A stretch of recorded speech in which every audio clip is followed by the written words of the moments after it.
Esta semana en el set con Fernando nos encontramos en la Municipalidad de Providencia para entrevistar a su alcaldesa, Evelyn Matei.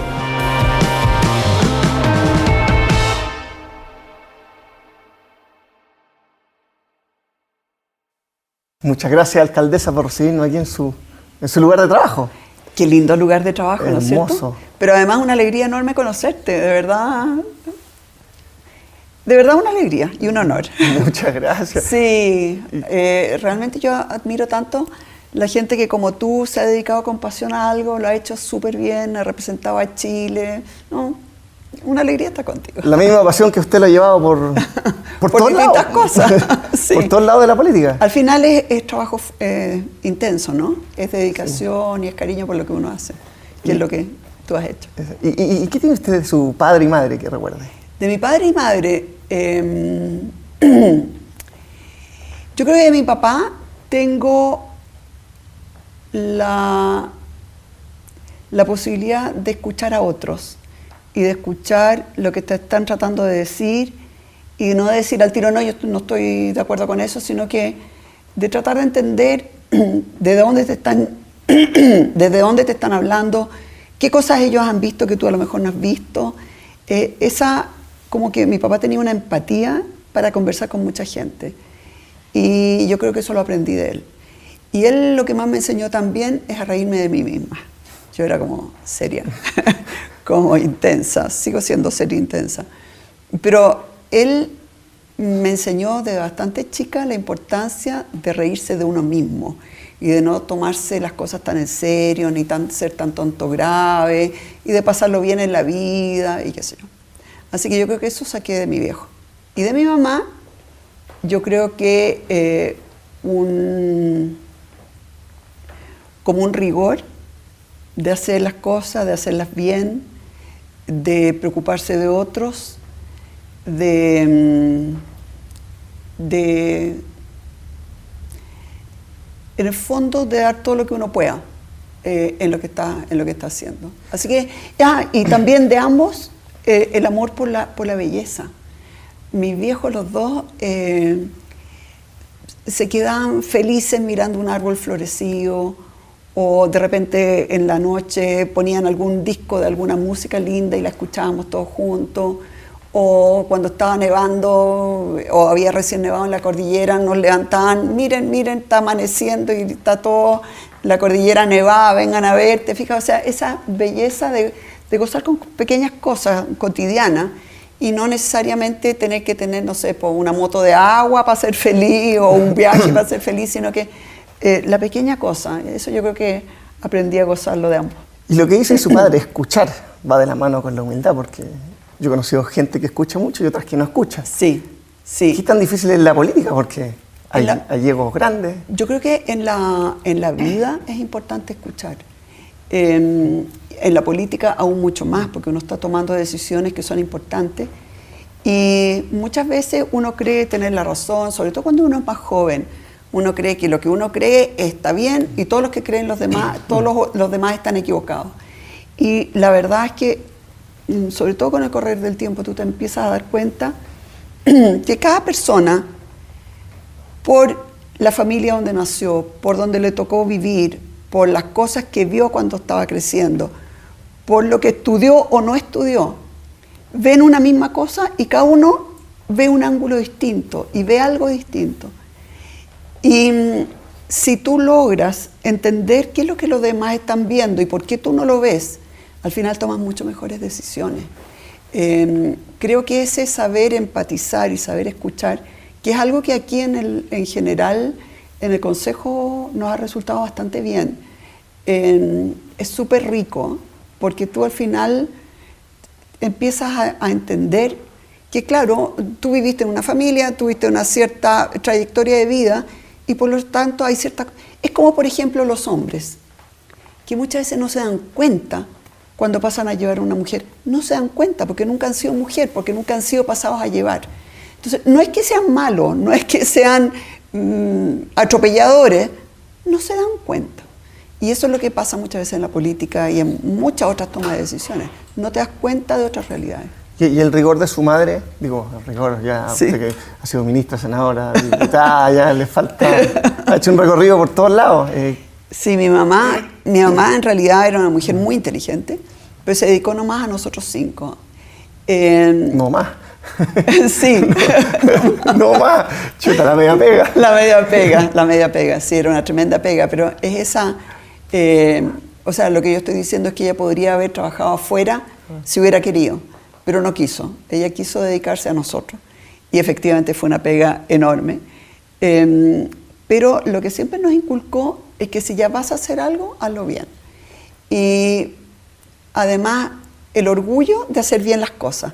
Ese orgullo, esa alegría que en realidad nadie tiene que decirte bien, Fernando. No, uno sabe cuando lo hizo bien, uno sabe cuando lo hizo más o menos y uno sabe cuando mejor no lo hubiera hecho, ¿te fijas? Esa cosa interna de no tener que estar esperando reconocimiento externo, eso es de mi mamá. Claro. ¿Y su época del colegio alemán? ¿Qué recuerdas? Así como... Yo era deportista y hacíamos atletismo. El colegio alemán era súper bueno en atletismo. ¿Eso he escuchado? Sí, pues. ¿Qué prueba hacía? Yo hacía salto largo, Ya. 80 metros, 50, 80, dependiendo de la edad, y salto largo. Era más como de carreras cortas. Corríamos posta también. Y la verdad es que en el colegio alemán el deporte era una cosa, cada vez que nosotros ganábamos la competencia de mujeres, llegaban el lunes, el director felicitaba a todos los atletas y después nos dejaba irnos a la casa a los que habíamos participado. Entonces era como algo muy rico. Y la profesora y el profesor que estaban a cargo de atletismo eran súper conocidos y queridos, etc. Así que, pero además tenía un curso muy entretenido con los cuales nos seguimos juntando. Tenemos un WhatsApp, hay como, no sé, 120 en el WhatsApp en persona. Y lo pasé muy bien en el colegio. Hacíamos música también, había buen teatro, teníamos profesores súper inteligentes, capaces, entretenidos. No, lo pasé súper. ¿Usted estudió música también? Yo estudié música. ¿Hubo algún momento que dijo la política o la música o...? Yo en algún minuto quise dedicarme a la música, sí. ¿Ah, sí? Sí, cuando ¿Quién la frenó? Que no era suficientemente buena. Claro. ¿Pero a qué edad? Como a los 20 me di cuenta Ya. que ya no, que mejor me dedicaba a otra cosa. Sigo adorando el piano, sigo adorando la música, pero en el piano, cuando tú tocas eres siempre solista. Si tú tocas violín, si tú tocas cello, si tú tocas viola, puedes siempre tocar en una orquesta, puedes tocar en una orquesta de cámara, pero en piano no. O eres excelente a nivel mundial, Claro. o no. Y a mí no tenía ganas de dedicarme a hacer clases de piano. Así que cuando me di cuenta que no iba a ser de los mejores, me volví a Chile, porque estábamos en Londres en ese minuto, y decidí estudiar a esa altura de economía. Yo antes quería estudiar o medicina o ingeniería. Pero como había estado 3 años en Londres, dedicándome al piano, yo dije, no, voy a terminar de abuela en medicina. Así que escogí economía porque era corto y la verdad es que me encantó la carrera. Pero me hubiera gustado cualquier otro. ¿Usted también hizo clase después de las elecciones presidenciales? Sí. Yo recuerdo haber visto la noticia. Hice Y clase. hace poco escuché también que usted es bien crítica al sistema educacional. Yo también Sí. lo soy porque Sí. yo digo, no, ¿cómo tienen a un niño hasta las 5 de la tarde sentado? Pues es que es un crimen, ¿tú no encuentras? Pero o sea, completamente. a un niño le haría mucho mejor estar saltando, corriendo, liberando energía, pero es que yo de verdad encuentro que es una brutalidad lo que estamos haciendo. A los chicos les quitamos la imaginación, se las matamos. Les matamos el gusto por el deporte, les matamos el gusto por la lectura con las estupideces que tienen que leer. Yo digo, ¿por qué no pueden leer Harry Potter? ¿Por qué no pueden leer las cosas que están pasando hoy día? Hasta el Condorito es mejor que esos libros lateros, como del siglo antepasado, que a los niños no les importa nada y que finalmente hace que odien la lectura. ¿Te fijas? Entonces, yo encuentro que debieran hacer mucho más deporte, mucho más música, debieran jugar más. Ojalá tuvieran torres de Lego inmensas, ojalá que alguien les contara cuentos, pero cuentos entretenidos, cuentos de ahora, sobre animales, mostrarles documentales. Pero eso de darle con la materia, y al final están tan aburridos los cabros que no estudian nada, no aprenden nada. Fíjate que a mí me tocó un primero y un segundo medio, matemática, y tenía que pasarles estadística. Más que estadística, como, ¿cómo le llaman ahora? Como probabilidades. Y yo dije, ¿cómo les muestro algo que no se les olvide? Entonces compré varios sets de cachos.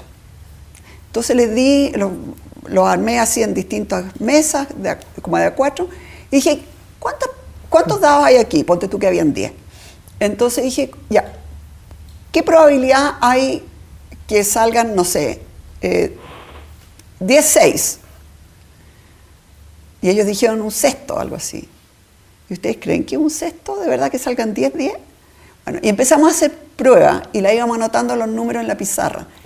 Y ellos empezaron a entender todo lo que es esto de las probabilidades, pero jugando, con un cacho.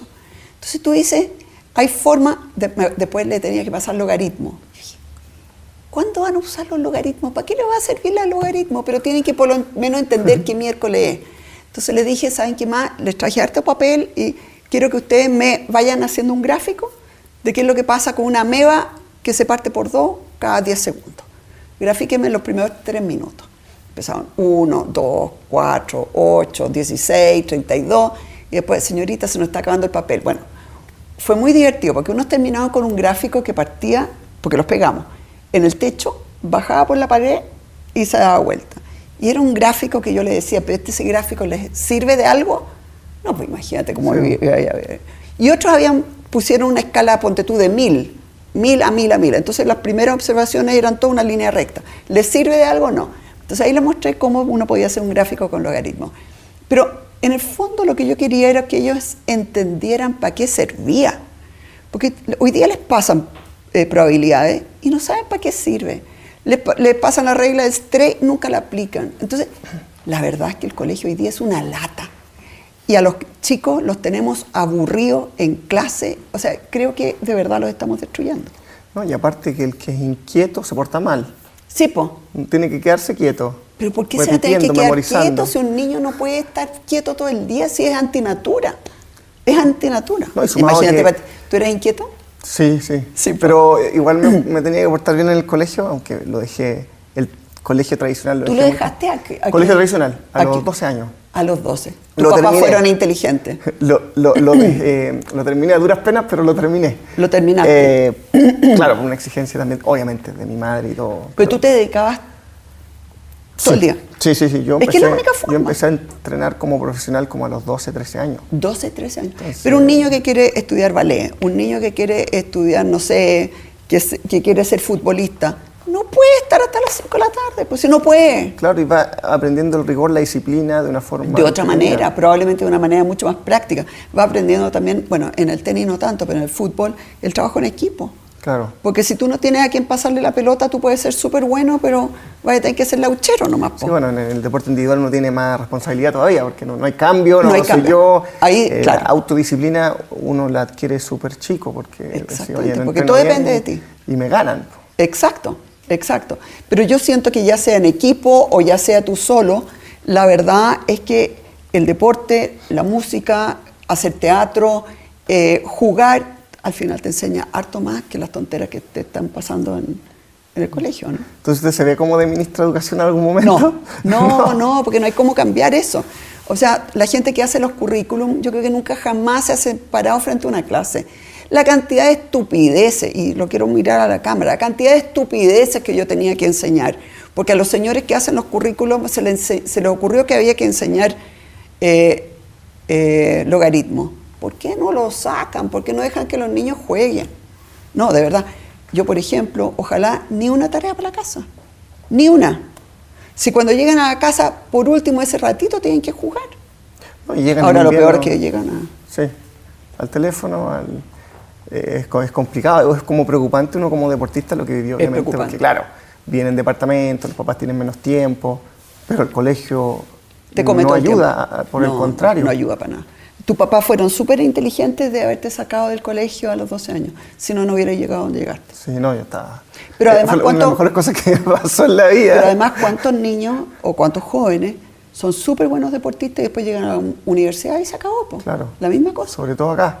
Claro. O sea, dicen, bueno, en Estados Unidos se No, puede pues en hacer Estados Unidos distinto. te dan cualquier cantidad de facilidades. Sí, pero acá incluso cupo. es complicado. Estudian gratis. Claro. Estudian gratis, los ayudan, siguen entrenando a un gran nivel y después... Pero acá, en el fondo, como que lo único que importara... Yo fui profe de matemáticas, a mí me encantan las matemáticas y creo que son súper importantes. Pero no es cierto que lo único que importa en la vida sean las matemáticas y el lenguaje. Si hay tantas otras cosas, hay gente que vive bien de la gastronomía, otros de la fotografía, otros... ¿Te fijas? O sea, si hay otras dimensiones en la vida. Pero esas no te dejan aquí en Chile desarrollarlo. Vamos a ir a un corte y volvemos a hablar con la etapa del colegio.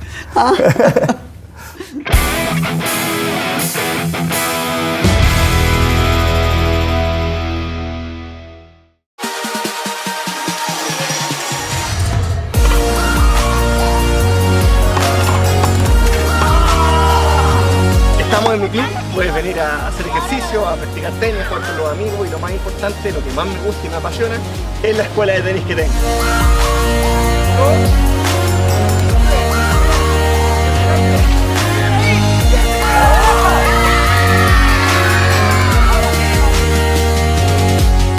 La escuela de tenis se llama ¡Fernando González! ¿Qué es la mejor escuela del ¡Mundo!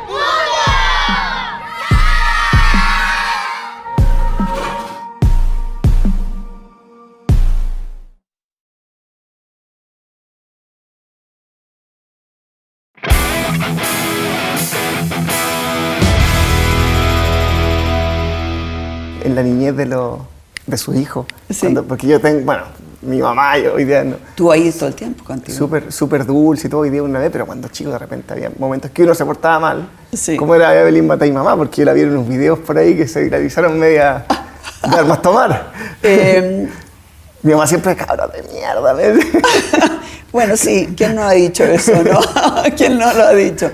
Pero en realidad a mí me hubiera encantado estar un poco más con mis hijos. Estuve re poco, esa es la verdad. Primero, el Congreso está en Valparaíso. Y además después representé San Antonio y después la Cuarta Región durante mucho tiempo. Así que yo en general siempre trataba de estimularlos a que dieran lo más que podían. Los trataba de ver qué libros les podían gustar. Mira, me recuerdo, qué sé yo, que los sentaba aquí y ellos les tenían que leer una frase y yo les leía el resto de la página. Pero encontré libros que eran entretenidos, en que ellos tenían que decidir quién era el culpable de algo. Eran libros para niñitos, claro, de unas pocas páginas, etcétera, y con hartos monos, etcétera, pero que los hacía pensar, los hacía, en el fondo, tratar de comprender lo que ellos estaban leyendo y lo que yo les estaba leyendo también. Y bueno, sí, efectivamente les gustaron mucho los libros a los tres. Fui menos afortunada en los deportes, pero más allá de eso, de verdad me hubiera gustado estar mucho más con ellos. ¿Y qué es lo mejor y peor que tiene ser alcaldesa? Puro bueno. ¿Puro bueno? No hay nada malo, no. ¿Se puede hacer más, está más en la práctica, más en contacto? Tú tienes un territorio que es acotado. Tú ya puedes empezar a conocer quiénes son los vecinos importantes en tema, por ejemplo, de deporte, quiénes son los que importan en materia de cultura, lo que sea, quiénes son como los líderes de cada barrio, quiénes son los presidentes. Ya los empiezas a conocer. Empiezas a ver qué es lo que pasa con el comercio, quiénes se portan bien, quiénes no, con quiénes puedes hacer cosas entretenidas en el comercio. Entonces, es un territorio, pero a escala humana, donde empiezas a generar confianza, donde tienes además un consejo. Yo tengo la suerte de tener un buen consejo, con los cuales conversamos mucho, tenemos muy buenos funcionarios también en general, pero la gracia es que tú te preocupas del arte, de la cultura, de la educación, de la salud, del arbolado, de la iluminación, de seguridad ciudadana, de fiscalización. Tú te ocupas de todo acá. Entonces es como una cosa completa, pero a escala humana. Entonces es lo más entretenido. O sea, ustedes trabajan y dicen, vamos a cambiar tal cosa y lo hacen. Lo hacemos. Por ejemplo, encontramos que el tema de seguridad ciudadana era complicado. Estaba mal, muy mal. Bueno, en 1 año y medio montamos realmente un sistema de seguridad ciudadana desde la nada, que hoy día es lo más eficiente que hay, que llegamos en 2 minutos, en 2 minutos y medio cuando algún vecino necesita un problema, que además está súper conectado con Carabineros, que además estamos súper conectados con la PDI, con la Fiscalía, tenemos abogados propios. Entonces, tú dices, ya, aquí había un problema, no es que hoy día no exista el problema, pero está bajando, pero sobre todo tenemos un sistema eficiente y eficaz que está funcionando y que está empezando a dar fruto. Lo mismo, yo estoy preocupada, a mí me fascinan los árboles. De repente tú ves un árbol que está perfecto y se desploma completo porque alguien le podó las raíces o porque el riego fue malo y por lo tanto no tiene una raíz profunda o porque estaba lleno de hongo y tú no te diste cuenta. Entonces, todo lo que es renovación de arbolado, lo que es mejoramiento de plazas, aquí mucha gente vive en departamentos y por lo tanto las plazas es el lugar donde salen con los niños, con los adultos o los adultos mayores o con las mascotas, y las plazas se nos están haciendo cada vez más chicas porque cada vez más gente quiere. Entonces, ¿cómo tú ordenas? ¿Cómo lo diseñas para que cada uno tenga su espacio? Hay tantas cosas entretenidas en educación. Estamos haciendo un experimento que ojalá no funcione para ver si es que podemos lograr que no siga creciendo la obesidad en nuestros niños. Estamos haciendo cosas interesantes en el Juan Pablo Duarte. Ahora le vamos a meter harta plata también al Carmela, que toda la infraestructura está muy mala. Entonces, tú puedes ir haciendo cosas con las mascotas, hemos hecho mucho. Entonces, son en arte y en cultura, tú que te has dedicado al tenis y que sabes lo que es el esfuerzo, nosotros nos hemos dedicado mucho al ballet. Y cuando tú ves lo que pueden hacer con su cuerpo, esos bailarines que estamos trayendo, del cuerpo de baile chileno, pero también los mejores, los rusos, los americanos, tú dices, pero qué maravilla que un ser humano pueda hacer eso. Y todo eso en general gratuito para nuestros vecinos. Entonces, son muchas las áreas y por lo tanto tan interesantes. Buen punto el de la obesidad infantil. Harto deporte. Importantísimo. Sí, harto no, deporte. Y la obesidad infantil ya todo. Es que no puede ser. Pero si eso es porque después los tienen hasta las 5 de la tarde sentados ahí, pues. Sí, no saben. Es parte del. Claro, dale con la galleta y sentado todo el día. Eso es lo que estamos teniendo, niños obesos. Oye, más del 20% en algunos colegios. No, y el sedentarismo obeso. igual lo han mejorado, pero era una cifra que me avergonzaban a mí. Exactamente. 89, no sé cuánto estará ahora, pero era cerca del 90% sí. sedentarismo. Sedentarismo brutal. Por eso que estamos dándole a la ciclovía, por eso que estamos tratando de que la gente camine más, porque la verdad es que para ir a comprar el pan a 3 cuadras toman el auto, ¿te fijas? Entonces, uno tiene que aprender a caminar o andar en bicicleta, aunque sin caerse, ojalá. Eso le iba a preguntar, ¿usted va a inaugurar la ciclovía? Que vi un video por ahí que no muy afortunado. Pero no, con mi bicicleta no me caigo. O sea, esa era una bicicleta muy alta, de hombre, pesada, yo andaba hice todo mal. No me debería haber subido a esa bicicleta. ¿Y cómo ve hoy día ya más de afuera? ¿Cómo ve el Congreso hoy día? Cada vez peor. O sea, de verdad, cuando uno ve las cifras que tiene de credibilidad son terribles. Y uno ve por qué son terribles, porque en realidad cuando los diputados y los senadores se dedican a decir que no a todo, porque viene del gobierno que no es de ellos, tú dices, pero qué falta de responsabilidad hacia el país. Y también han sido electos algunos que de verdad nunca debieron haber sido diputados. No tienen la formación, no tienen el interés, no aportan nada. Así que no, estoy feliz de estar fuera de él. No, y eso pasa, no sé, cuando uno ve programas los fines de semana en la mañana que están políticos, sí, como que nunca se ponen de acuerdo. ¿Usted está a favor del aborto terapéutico? Yo sí. En ciertas causales sí, absolutamente. Claro. O sea, yo de hecho presenté un proyecto de ley cuando el feto viene con malformaciones tan graves que apenas nazca se va a morir, porque vas a obligar a la mujer a llegar hasta el 9º mes. ¿Y eso fue un costo del lado Sí. de su bancada? Porque... Sí, claro, obvio, porque en la UDI en general no, Claro. no es una posición muy... Pero yo de verdad pienso eso. Pienso también que una persona que está violada no tiene por qué tener la guagua del violador, de verdad. No. Ahora, sí creo que también se presta para abuso. O sea, ¿cuánta gente ha dicho que ha sido violada cuando en realidad no fue violación? ¿Te fijas? Claro. Porque por eso que es importante que si de verdad fue una violación, estés obligada a dar a conocer eso a la fiscalía, que se abra una investigación como corresponde, porque eso es un crimen y un crimen horrendo, ¿te fijas?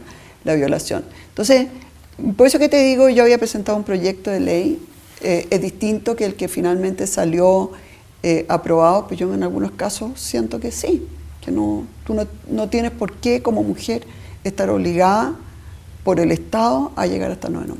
¿Y qué le pasa cuando ve...? Ahora, sí creo en general que el aborto debiera ser una excepción, porque en realidad creo que hay tantas formas de evitar la concepción, digamos, de un niño, de un feto. Es tan fácil, hay tantos métodos, que la verdad es que llegar al aborto porque se me olvidó tomar la píldora o porque no se puso un condón, no me parece. Creo que parte también de la responsabilidad de las personas. ¿Y qué le pasa con el descontento social que hay de repente ante las instituciones, ante la clase política, ante... Es que mira, salieron todo tipo, ¿no es cierto?, de escándalos sobre políticos. Lo bueno que se saben, digo yo. Sí, A lo bueno que mejor- se saben. Perdón, ¿y alguno ha sido condenado? Sí. Perdón. Porque mientras era solamente la UDI o gente de la UDI los acusados, oye, cómo se avanzaba en la investigación. Empezaron a aparecer políticos de la Concertación y se puso freno de mano y de repente cambiaron a los fiscales y de repente entonces ya no era, díganme, ¿quién está condenado? Entonces, ¿cómo la gente le va a creer a los políticos? ¿Cómo le va a creer a la justicia? Porque, claro, a los carabineros y a los del ejército los van a meter a todos presos, te aseguro. Pero a los políticos no, pues. A los políticos no. Que son los que deberían estar primero en la fila, porque claramente... Son los que hacen las leyes, ¿no? Exacto. Son los que hacen las leyes, ¿no? Y bueno, vamos a ver qué es lo que pasa también con estas investigaciones sobre los fiscales y sobre los jueces, o los ministros de la Corte de Apelaciones en Rancagua. Vamos a ver qué pasa. Pero a mí me parece que desde el mismo minuto que la corrupción se ha permitido entre los políticos y la justicia, así se han ido para abajo ante la credibilidad del público en general. ¿Y usted cree que siempre ha sido así o últimamente Sí, que siempre se ha está sido así. sabiendo? No, Porque antes no se siempre sabía casi. Siempre se ha sido así. Yo creo que la justicia nuestra falló en el caso de los derechos humanos. No investigó. No lo paró. Y después creo que también la justicia falló con el tema de la corrupción. Hubo alarmas desde hace mucho tiempo. Muchas de esas alarmas las di yo misma y las cosas nunca llegaron a término, nunca hubo condena, nunca nada. Y por lo tanto el nivel de corrupción que nosotros tenemos es porque falló la justicia.